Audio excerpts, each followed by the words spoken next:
Bonjour à tous, Impact Positif se poursuit pour la 3e saison sur la grille de LCI. Toutes les semaines, la parole est aux experts scientifiques afin de mieux comprendre les enjeux du dérèglement climatique partout sur la planète. La parole est également aux entrepreneurs qui ont trouvé des solutions, mais aussi aux artistes et citoyens qui s'engagent pour relever tous les défis de la transition écologique et sociale. Un entretien d'une dizaine de minutes à retrouver sur toutes les plateformes. N'hésitez pas à nous soutenir en nous notant 5 étoiles et à nous contacter sur les réseaux. Belle écoute avec Impact Positif.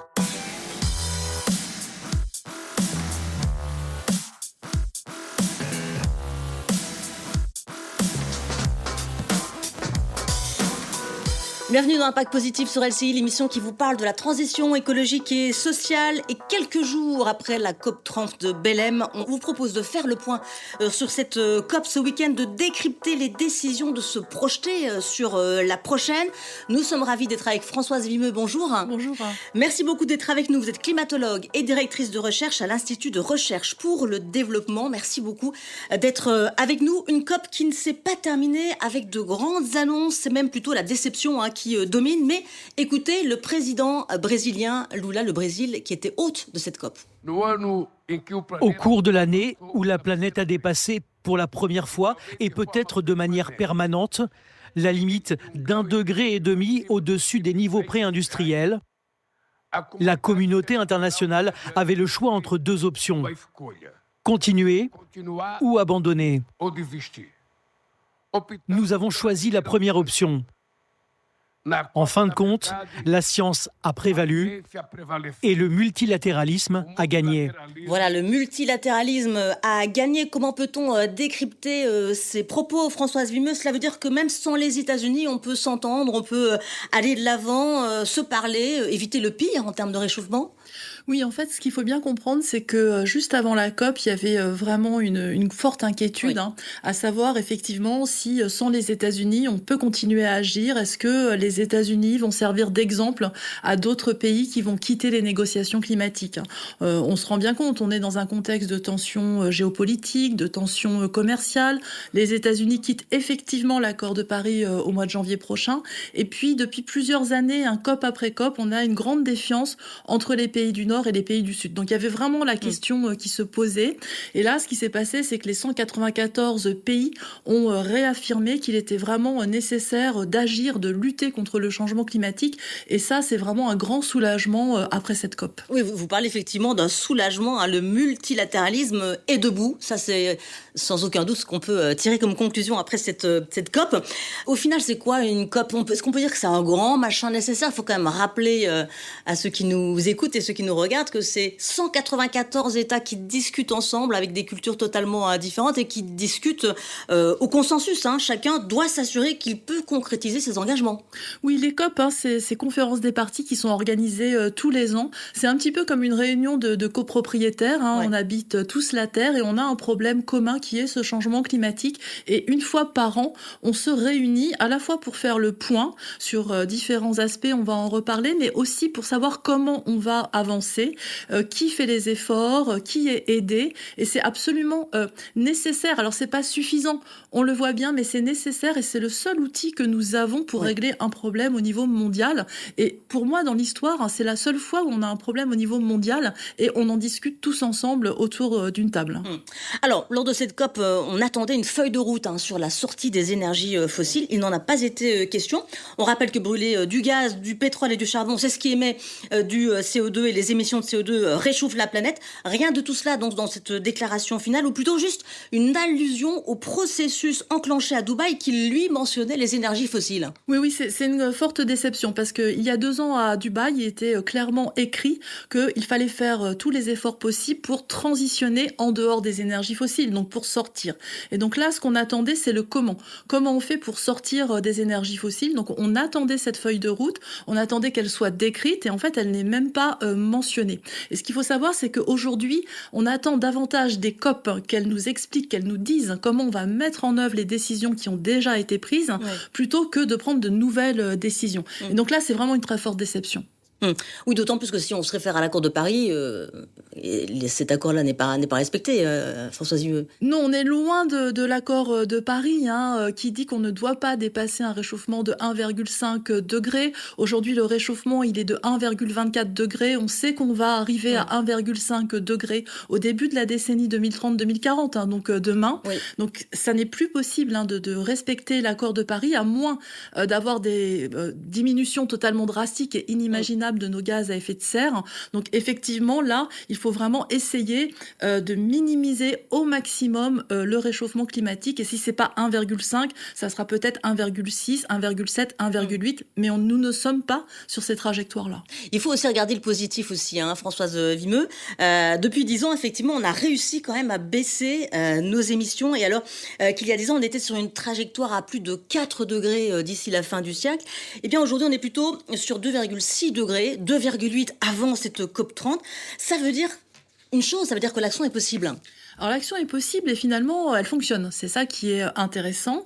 Avant l'accord de Paris, vous l'avez dit, on était sur des trajectoires de réchauffement au niveau mondial de plus 4 degrés. Aujourd'hui, on est à plus 2,6 degrés. Donc en 10 ans, on a gagné près de 1 degré, voire plus de réchauffement au niveau mondial. Il y a aujourd'hui plus de 30 pays qui diminuent leurs émissions de gaz à effet de serre. Ça ne diminue pas au niveau mondial, mais ça augmente moins vite aujourd'hui qu'il y a 10 ans ou 20 ans.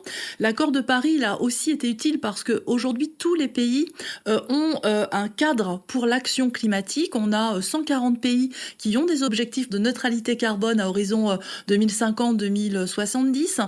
Tous les pays ont des objectifs à horizon 2030. Je crois que c'est à peu près plus de 100 pays, 120 pays qui ont des objectifs à horizon 2035. Donc l'action est en cours. Le souci, c'est que ça va pas assez vite, ça va pas assez fort, mais ça avance. Et ça, c'est quand même grâce aux COP, à la négociation climatique, d'une COP à l'autre COP, et entre les COP, bien sûr. Oui. Alors, vous le disiez tout à l'heure, les 1,5 degré espérés par l'accord de Paris, ça, il faut tirer une croix dessus. Scientifiquement, ce n'est plus possible, vous le disiez tout à l'heure.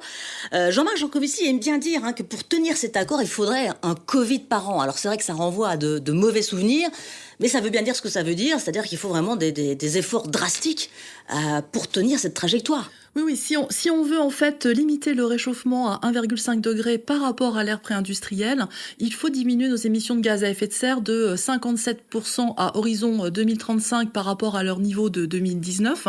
On n'y est pas du tout. Aujourd'hui, nos émissions continuent à augmenter. Les engagements qui ont été renouvelés là à la dernière COP jusqu'à 2035 nous disent que les émissions pourraient diminuer de 10 à 15% d'ici 2035 par rapport à 2019, mais donc ça n'est pas 57%.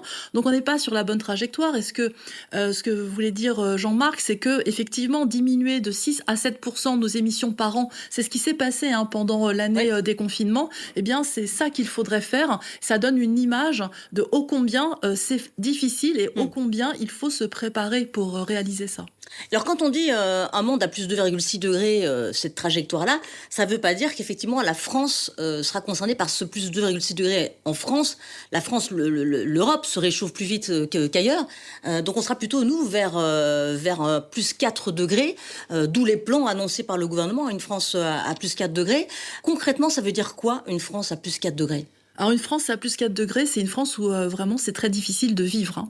On a un plan d'adaptation, mais dire qu'on va s'adapter facilement à plus 4 degrés, je pense que c'est vraiment très faux. C'est presque du mensonge. Pourquoi ? Parce que ça veut dire par exemple que l'été 2003, l'été 2022 ou l'été 2025, qui nous ont semblé des étés vraiment très chauds, qui ont été des étés très chauds pour nous, seront des étés presque frais dans ce monde-là.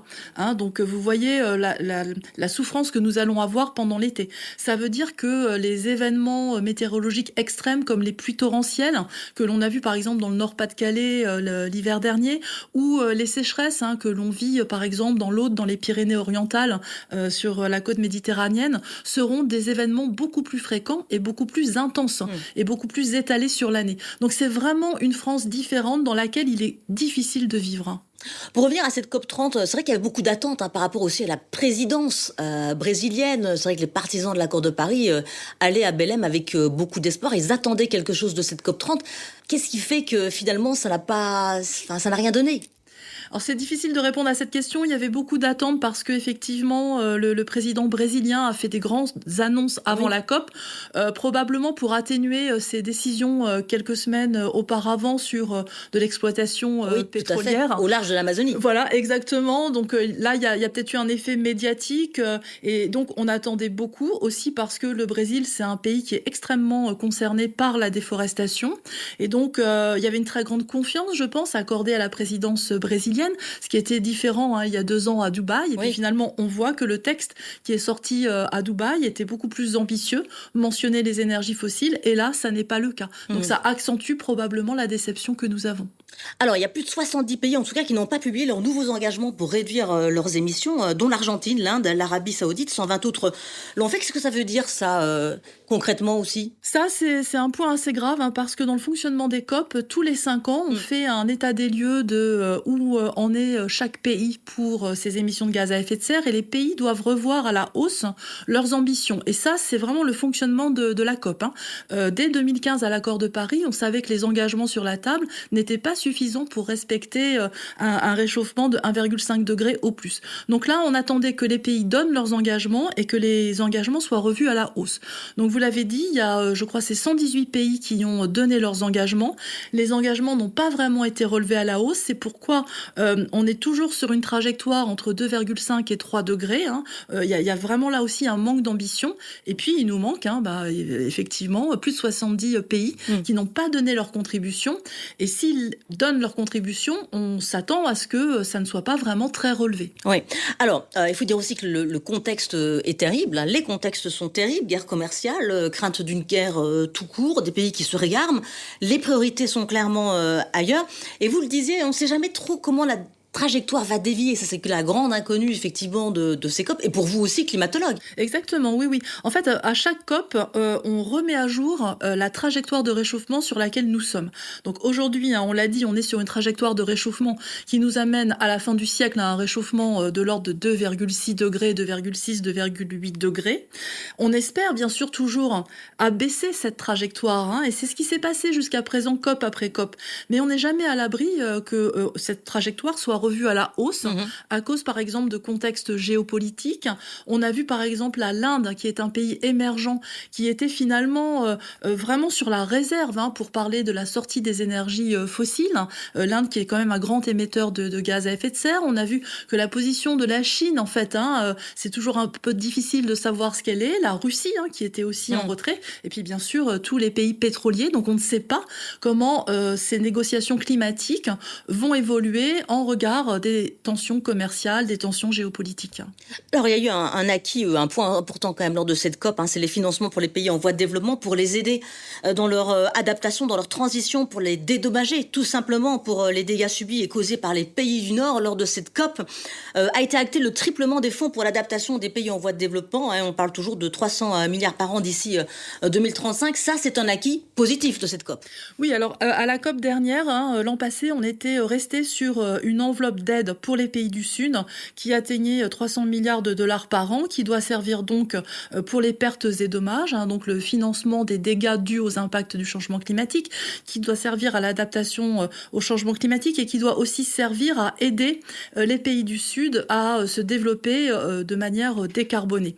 Donc là, ce qui a été discuté, c'est la partie qui va sur l'adaptation climatique, et il a été dit qu'elle devait être triplée. Le texte reste assez flou parce qu'on ne sait pas quelle est la somme de base qui doit être multipliée par 3, même si aujourd'hui, en fait, la somme qui avait été donnée dans les précédentes COP est de 40 milliards de dollars par an, donc on arriverait à 120 milliards. Le jalon temporel était de réaliser ceci à horizon 2030. Dans le texte, le jalon a été repoussé à 2035, et puis le texte final de la COP ne nous dit pas qui va devoir en fait payer ce triplement. Avec l'Union européenne qui a connu des moments difficiles aussi pendant cette COP, puisque les 27 ne veulent pas compenser le départ des États-Unis et souhaitent également que certains pays émergents, comme la Chine par exemple, qui est un pays émergent, mettent aussi la main à la poche. Voilà, ça c'est aussi des questions qui sont débattues pendant la COP. Bon, finalement, l'Union européenne, tout s'est arrangé à la fin, mais c'est vrai que ce sont des débats qui ont lieu aussi lors des COP. Oui, c'est compliqué. Bon, d'abord, l'Union européenne, elle met vraiment la main à la poche pour ce fonds d'aide aux pays du Sud. C'est vraiment la première contributrice à ce fonds. Elle a une position difficile. Les États-Unis partent. Ils mettaient aussi vraiment la main à la poche. Elle a une situation difficile avec cette politique de réarmement de l'Europe en disant on ne veut pas mettre plus. Cette position qui était très affirmée au début de la COP, elle a aussi bloqué certaines négociations des pays du Sud, des États africains, les États insulaires disaient nous, on ne va pas plus loin sur l'atténuation du changement climatique si on n'a pas l'assurance que l'Europe va payer davantage. Donc ça a quand même beaucoup bloqué les débats. Et donc c'est une vraie question. Quelle est la position de l'Europe dans ce monde qui change quasiment année après année? Alors la Chine que l'on pointe souvent comme le mauvais élève, certes le plus grand pollueur de la planète, mais si on remet cela au nombre d'habitants, eh bien les Français sont par exemple plus pollueurs que les Chinois. Justement, il y a un raisonnement qu'il est bien de démonter. On va essayer d'en démonter un par semaine, d'ailleurs, dans Impact Positif. Ce qu'on entend souvent, d'ailleurs, pourquoi nous ennuyer-nous à diminuer nos émissions de gaz à effet de serre, puisque ce sont surtout les pays pollueurs qui devraient le faire, et notamment la Chine. Qu'est-ce que vous répondez? Oui, alors là, il y a un petit souci dans le raisonnement qui n'est pas bon d'un point de vue arithmétique. Alors pourquoi? Donc la France, c'est 1% des émissions globales de gaz à effet de serre. Donc on peut légitimement se poser cette question. Le souci, c'est que dans le monde, vous avez 200 pays qui représentent 2% ou moins des émissions globales de gaz à effet de serre. Et quand vous faites la somme des émissions de ces 200 pays, ça devient en fait le premier pollueur mondial. Donc si chacun de ces 200 pays dit « Oh ben non, moi c'est 1,5%, moi c'est 0,9%, moi c'est 0,2%, et que personne ne fait rien, forcément on n'y arrive pas. Voilà. Donc effectivement la Chine c'est le premier pollueur, mais vous l'avez très bien dit, ramené par habitant, l'empreinte carbone d'un Chinois est équivalente à celle d'un Français. Et le raisonnement de dire nous n'avons rien à faire parce que c'est uniquement 1% est faux, d'autant que 1% c'est pas tout à fait vrai si on tient compte des importations, donc des biens manufacturés que nous utilisons, que nous achetons, qui sont fabriqués ailleurs, qui émettent des émissions ailleurs. Alors on monte à près de 2% pour la France d'émissions de gaz à effet de serre par rapport au niveau mondial, pour une population qui est de 0,8% au niveau mondial. Donc on n'est vraiment pas très propre. Et puis dernière chose, la France, comme tous les pays européens, elle a une dette, elle a une responsabilité historique. L'Europe est le deuxième pollueur au niveau mondial en termes de cumul historique de gaz à effet de serre. Merci beaucoup pour cet éclairage, Françoise Vimeux. Merci beaucoup. Vous pouvez revoir cette émission en intégralité sur tf1info.fr. Et bien sûr, c'est en podcast disponible sur toutes les plateformes. Merci encore, Françoise Vimeux. Merci à vous.